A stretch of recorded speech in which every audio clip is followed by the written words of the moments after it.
I was 3 months away from my wedding when I started noticing my fiancé was lying to me about small things, and what I found out changed everything I thought I knew about him. I remember the exact moment something shifted in me. It was a Tuesday evening in October, and Daniel was sitting across from me at the kitchen table scrolling through his phone while I was going over our wedding guest list. Nothing dramatic, nothing loud, just a quiet little moment where he looked up at me, smiled, and said he had already confirmed with his cousin Marcus that he was coming to the wedding.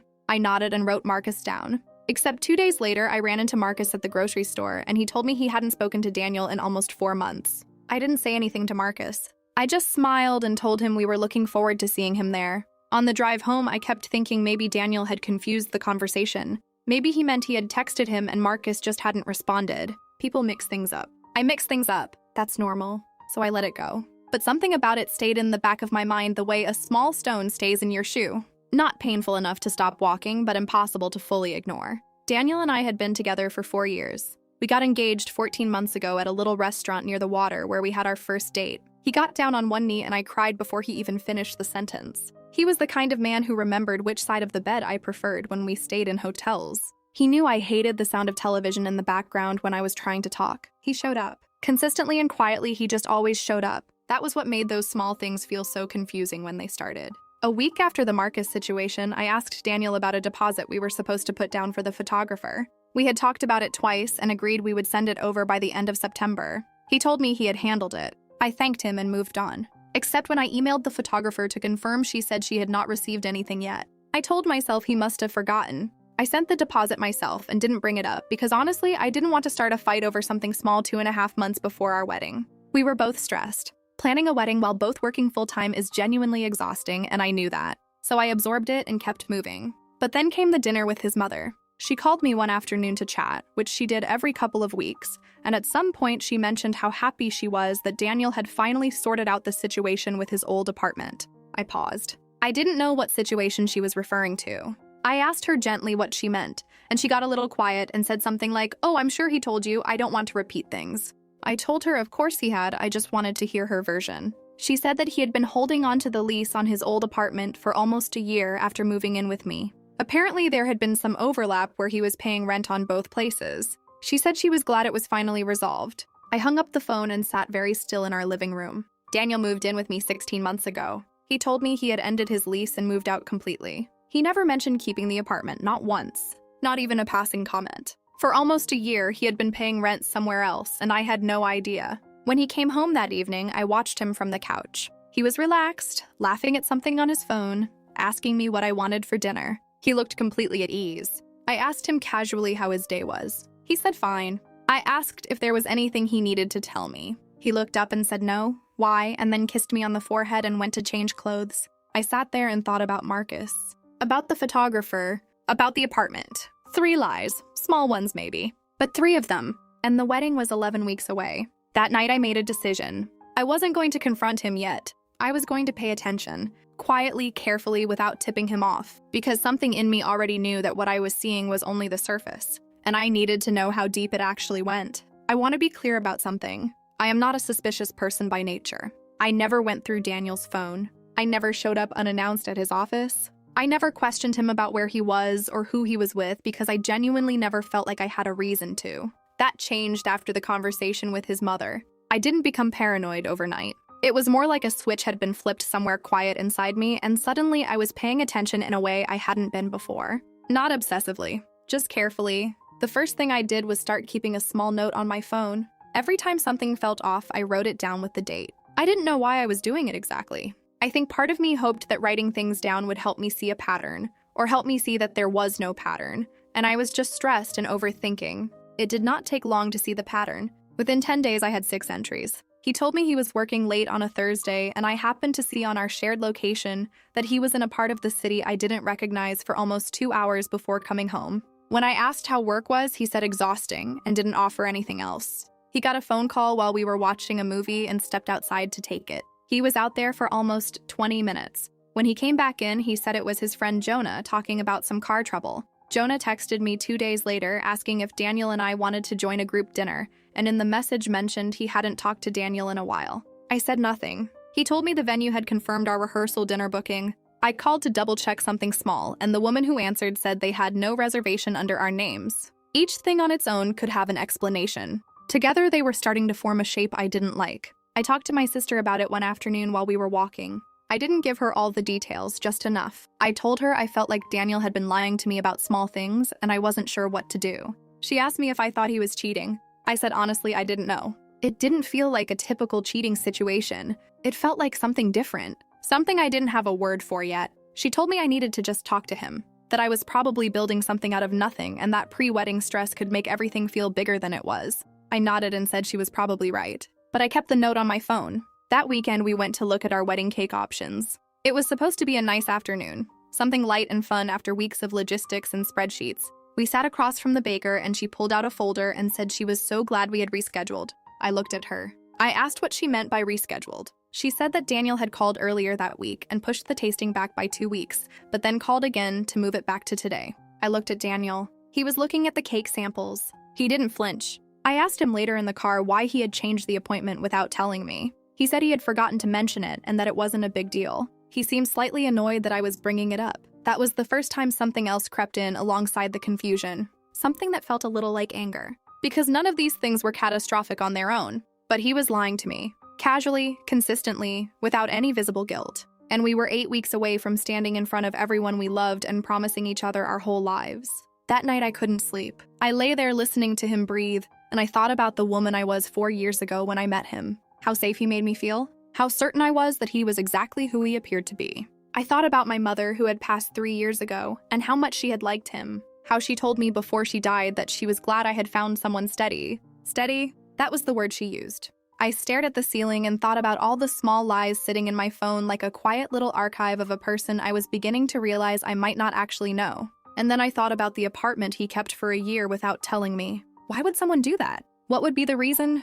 A backup plan? Privacy? Or something else entirely? The question sat heavy in my chest all night. And the next morning when he left for work and kissed me goodbye like everything was completely fine, I picked up my phone and I started looking for answers on my own. What I found within the first hour made my hands go cold. I wasn't snooping in the way people imagine when they hear that word. I wasn't rifling through his things or reading his messages over his shoulder. I started small. I just wanted to understand the apartment situation because it was the thing that made the least sense to me. I knew the name of the building because he had lived there when we first started dating. I remembered the street. So I looked it up online, found the building's leasing office number, and called pretending to be a potential tenant asking about availability. The woman I spoke to was friendly. She told me there were currently 2 units available. She mentioned one had just come open about 6 weeks ago after a long-term tenant moved out. 6 weeks ago? Daniel told me he had moved in with me fully 16 months ago. His mother had said the lease situation was finally resolved and she seemed relieved about it. 6 weeks ago lined up with right around the time I had that phone call with his mother. So he had kept that apartment until 6 weeks ago. Not just for a few months of overlap, for over a year. While living with me, while planning a wedding with me. I sat with that for a long time. Then I did something I had never done before in our entire relationship. I went into the filing cabinet in our home office where we kept important documents and I started looking. I wasn't sure what I was looking for. I think I just needed to feel like I was doing something. Most of it was ordinary. Insurance papers, tax returns, a folder with our venue contract. And then near the back there was a small accordion folder I didn't recognize. It wasn't labeled. I almost skipped it. Inside were bank statements. Not from our joint account. From a personal account I didn't know existed. Daniel and I had talked openly about finances when we moved in together. We had a joint account for shared expenses, and we each kept our own personal accounts, which was completely normal and something I never questioned. But this was a third account, one he had never mentioned. I sat on the floor of our home office and I looked through those statements. The account had been open for at least 2 years based on what was in the folder. The balance moved around a lot. Money coming in, money going out. Some of the transactions were ordinary. Gas stations, grocery stores, a gym membership, but there were regular transfers. Every month, sometimes twice a month, to a name I didn't recognize. The name was Carla Benson. I stared at that name for a long time. I typed it into my phone. There are a lot of Carla Bensons in the world. I added our city to the search. I found a LinkedIn profile. A woman in her early 40s.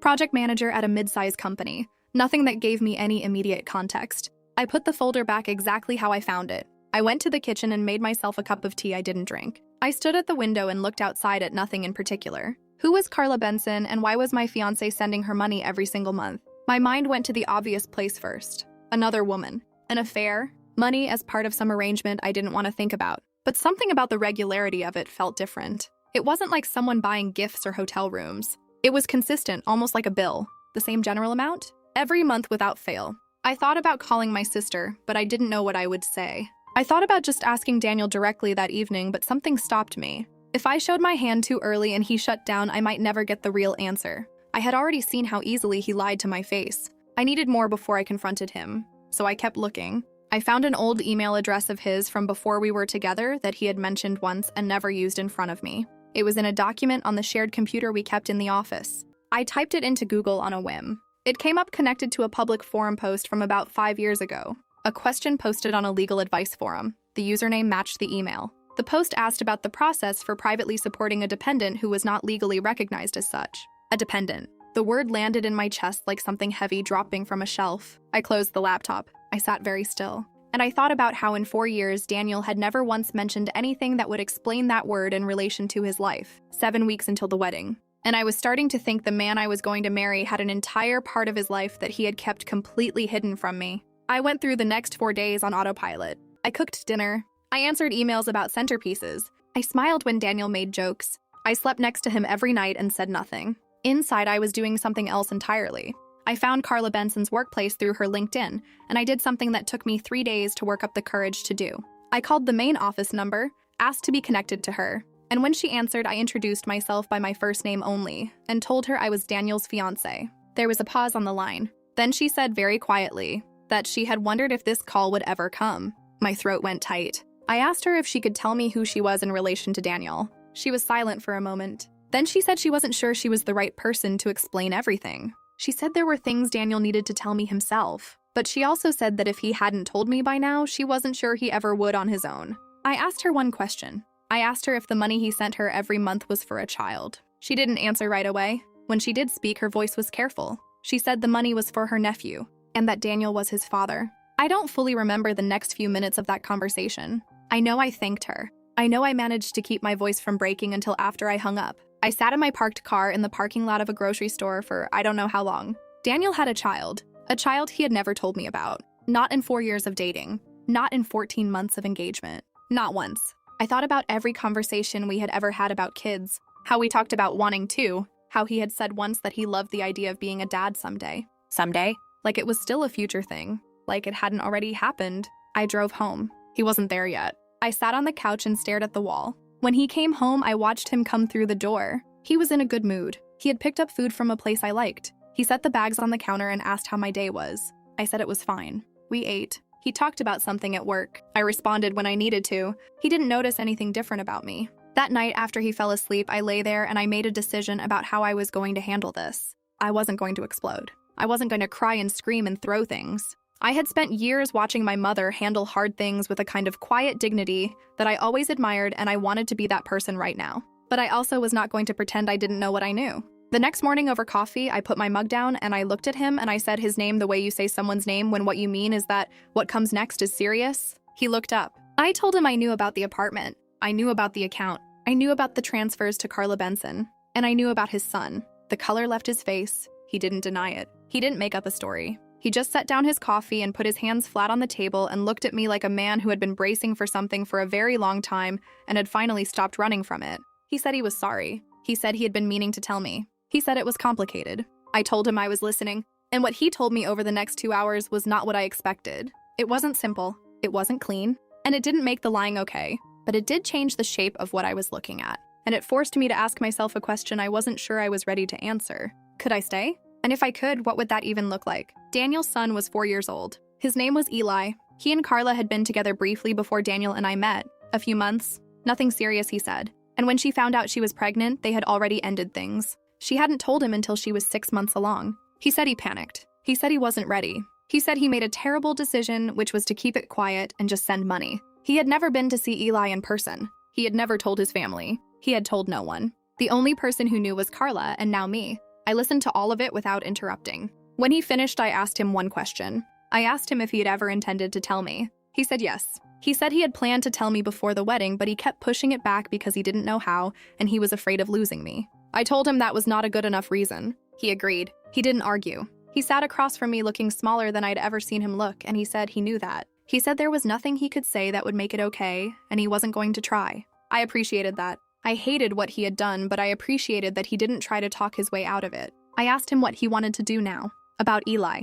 About us. He said he wanted to be in Eli's life for real. That hiding it had eaten at him for 4 years and he couldn't keep doing it. He said he wanted to tell his family, figure out a proper arrangement with Carla, and actually show up as a father. And then he said he wanted to marry me if I would still have him. I stood up and went to the window. I looked outside for a long time. Here is the thing about loving someone. It doesn't just switch off because they hurt you. I was furious. I felt betrayed in a way that went deep. But I also knew this man. I knew how he loved me. I knew who he was in the small everyday moments that don't make it into stories like this. And I had to figure out if those things were enough. I called my sister that afternoon. I told her everything. She was quiet for a while and then she said something I didn't expect. She said the question wasn't whether I could forgive him. The question was whether I could trust him. Because forgiveness and trust are two completely different things and I could have one without the other. That sat with me hard. I spent 3 days without giving Daniel an answer. I slept in the guest room. He didn't push me. He gave me space, and when I came down for meals, he was just there. Not performing, not trying too hard, just present. On the 3rd day, he put a letter on the kitchen table and went out. I picked it up. It was handwritten. 3 pages. It was not dramatic or flowery. It was just honest. He wrote about the fear that had made him hide things. He wrote about what he wanted his life to look like going forward. He wrote about me in a way that was so specific and so true to who I actually am that I had to stop twice to breathe. At the bottom, he wrote that whatever I decided, he would respect it, that I had never been anything but good to him, and he understood if that wasn't enough to stay. I folded the letter and put it in my pocket. That night, when he came home, I was sitting at the kitchen table. I told him I wasn't ready to say everything was fine, because it wasn't. I told him the wedding needed to be postponed because I was not going to walk down the aisle while all of this was still raw and unresolved. I told him that if we were going to have any chance, he needed to call Carla and set up a real plan to be in Eli's life, and he needed to tell his family the truth. He nodded. He said okay to all of it. I told him I wasn't saying goodbye. I was saying not yet, and not like this. He looked at me for a long moment, and then he said that was more than he deserved, and he knew it. I thought that was probably true. But I also thought about what my mother used to say. That people are complicated and love is not a simple math problem where the bad cancels out the good. That sometimes the most honest thing you can do is stay in the question a little longer before you decide. I was still in the question, and there was one more thing I hadn't done yet. One thing that had been sitting at the edge of my mind since the moment Carla said that word. Nephew. She had called Eli her nephew, not her son. I had been so shaken by the rest of the conversation that I hadn't processed that until now. If Eli was Carla's nephew, then who was his mother? And why had Daniel never mentioned her at all? I called Carla again. I told her I needed to understand something. I asked her why she had called Eli her nephew. She went quiet for a moment. Then she said she had assumed Daniel had told me the rest of it by now. I told her he hadn't. She took a breath and she told me. Eli's mother was Carla's younger sister. Her name was Diana. She and Daniel had been together, not briefly like he had told me, but for almost 2 years. Diana had struggled with addiction for a long time, and when Eli was born, she was not in a place to take care of him. Carla had stepped in and was raising him. Daniel had been sending money to support Eli's care, but he and Diana had not spoken in years. Diana was still alive. She was in recovery now, according to Carla. She had been clean for 14 months. I sat with all of that for a very long time after I got off the phone. So the story Daniel told me was not a lie exactly. But it was not the truth either. It was a carefully edited version of events that left out the parts that were hardest to explain. Not a brief casual situation. A real relationship. A woman he had loved who had struggled. A child born from that. And a silence he had carried into our relationship and kept there for 4 years. I went back to Daniel that evening and I put all of it on the table. I told him what Carla had told me. I watched his face carefully. He didn't try to deny it. He looked exhausted. He said he didn't know how to explain Diana in a way that didn't make everything more complicated, and so he had simplified it and he knew that was wrong. I asked him if he still had feelings for Diana. He said no, not in the way I meant. He said he had grieved that relationship a long time ago, and what he felt now was something closer to guilt than love. Guilt that he hadn't handled any of it better. Guilt that Eli was growing up without his father present. I believed him. I don't know how to explain why exactly, but I did. Here's what I decided. I was not going to pretend the last few weeks hadn't happened. I was not going to rush back into wedding planning and act like trust was just automatically restored. That would have been dishonest to both of us. But I also wasn't going to walk away from 4 years and a love that was real just because the person I loved had handled his past with fear instead of honesty. What I asked for was this: therapy, both of us, together and separately. Full transparency going forward, no more hidden accounts, no more edited stories. A real relationship established with Eli, not money sent from a distance, but actual presence and time. Enough time for me to genuinely decide if the foundation we had was strong enough to build on after everything. Daniel agreed to every single thing without hesitation. The wedding is postponed. I told our families a version of the truth, which is that we needed more time and that we were working through something private. Most people were kind about it. Some weren't. I let that go. Something unexpected happened about 3 weeks after all of this came out. Daniel went to meet Eli for the first time. He asked if I would come with him. I said I wasn't ready for that yet, but I told him to go. He came home that evening and he sat down across from me and he cried. He said Eli had shown him a drawing he made of a dog and had talked to him for 20 minutes without stopping, and that he had missed 4 years of that, and he didn't know how to live with that. I didn't tell him it was okay. It wasn't okay, but I reached across the table and I put my hand over his. Because grief is grief, and I wasn't going to punish him for finally feeling what he should have let himself feel a long time ago. I don't know how this story ends. I genuinely don't. I know that I love him. I know that what he did was a profound failure of honesty. I know that the version of our relationship I thought I had was not the whole picture. And I know that the question my sister asked me is still the one I'm sitting with every day. Not can I forgive him, but can I trust him? Some days I think yes. Some days I'm not sure, but I'm still here, still in the question, still trying to figure out what the rest of this looks like. And maybe that's where I need to be right now.